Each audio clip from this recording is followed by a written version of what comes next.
Good morning, everybody. Leo Jr. over here at Gem Young Insurance, coming at you first thing on Monday to talk about one of my favorite subjects, cars, specifically electric vehicles or EVs. So those are a very, very popular vehicle nowadays, and they're growing in popularity. And I want to talk about some tips and tricks for insuring your EV. Now, a little bit of why I'm talking about this. I was reading the Wall Street Journal this morning, and their statistic was that EVs now account for 6% of all vehicle sales in the United States. That number has tripled in the last 2 years, which to me is showing that we as a country are embracing EVs with open arms. However, when you talk to your insurance agent about your new EV, might want to keep a couple things in mind because they're different than gas cars. Tip number one, your EV takes a different type of fuel. So think about how that fuel gets to the car. It's electrons instead of gas. So a lot of times with an EV, you are given or you have to buy a charger, a plug-in charger for your home. These chargers aren't cheap, and the truth is EV technology is not standardized. So some of these chargers could be very inexpensive, a couple $100.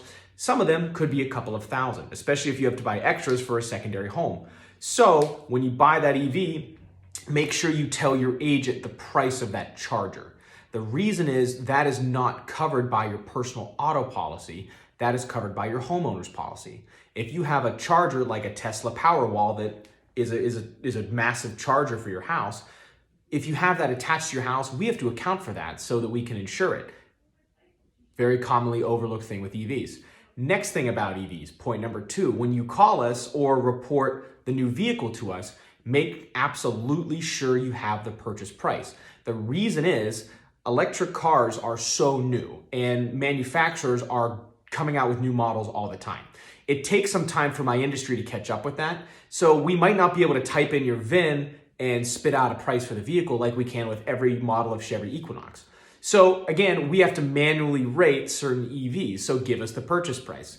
This will help us make sure that your insurance is not only accurate, but that your vehicle is insured for the right value. So come claim time, this will matter quite a bit. Tip number three, remember, you can get all of the same coverages with your EV.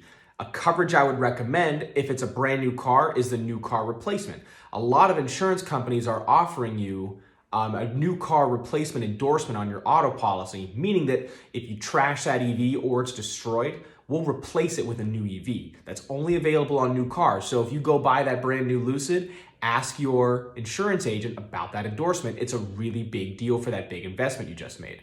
And the last tip that has nothing to do with insurance, you have a $7,500 tax credit when you buy an EV. It started in 2009, and I'm told it's going to extend to 2032. So I hope this helps you insure your new EV. If you have any questions, DM me, call me, drop them in the comments, or if you have something to say, please comment below. I love hearing from all of you guys. So have a great week, and thanks for watching.